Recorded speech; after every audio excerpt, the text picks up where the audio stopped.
Good day. Welcome to another session with Guru Wonder. I am your host, Gurvinder Singh. In the last video, I mentioned about how committees are the most effective way not to do anything or to appear not to have done anything. But committees, as I mentioned last time, can be very powerful and effective. How can one use committees to get the results that they want? The first thing is that this is the positive side of of forming a committee, working through a committee. First of all, is the size of the committee. It's a known fact that the smaller the group, the more responsive, dynamic, and quickly it arrives at decisions and to give effect to those decisions.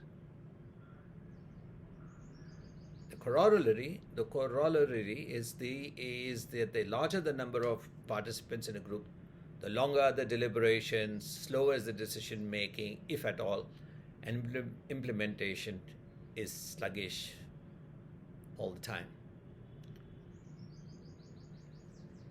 The problem with the committee is that the process they form is that nobody is usually accountable for outcomes. If one wants a committee to be effective, possibly the best way to get results is to focus on outcomes and outputs. So what one can do is use a task force approach. A task is an outcome that is specific, measurable, time-bound, and challenging, and it is within a budget. The committee must always be constituted of people that have to deliver the results. Of course, sometimes you have a committee just to toss an idea around and not really look for an outcome, like a brainstorming. Then the committee is not required to deliver an output. It's just a group of people chit-chatting and thinking about stuff. But a committee meant for delivering a result must be like a task force. In this task force, a leader has to be clearly understood, the person who chairs the committee. There has to be somebody who's assigned with this task of delivering the results. And that person who's been chosen to deliver the results can co-opt or nominate other team members that will join the committee. And that these participants agree to support him or her in achievement of the task. They work out the mechanism of how the team will work, and each team member has smaller participative tasks that constitute the overall, to help to achieve the overall task or goal. And of course, it's very important that once a committee is formed, it has regularly reviewed. Where are they on track? Because this is one golden rule we have to remember. What is not reviewed is not done. So progress has to be reviewed periodically with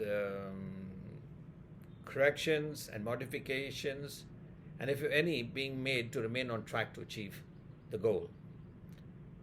At the end of the the outcome of the committee's deliberations must be something specific, measurable, time-bound, and challenging with a budget, and it has to be who is responsible for what. The task force approach performs well, and inevitably they achieve the desired outcome, often exceeding their own expectations, in my experience. What is important is that we break the committees who are functioning into two parts, the deliberation part and the implementation part. But both must be specific, and responsibility has to be assigned. Sometimes there is the possibility that the task force is not able to deliver the desired outcome. In that case, a review has to be done by whoever has constituted the committee.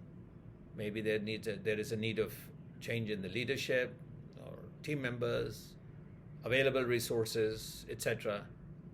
And either they abandon the task or make necessary changes and try again. It is a known fact, and experience has proved this time and again. When individuals are clear about their responsibility, are well supported, it is rare for them to fail, unless the leadership is insincere or grossly incompetent. Well, if you don't want to take a decision or act in a particular manner, then form a committee. If you want results, then maybe it's a good time to review the committee approach. I hope you found this video useful, and I look forward to seeing you on my channel again. If you like the channel, please like, subscribe, and share. This is Gurvinder Singh, wishing you a good day.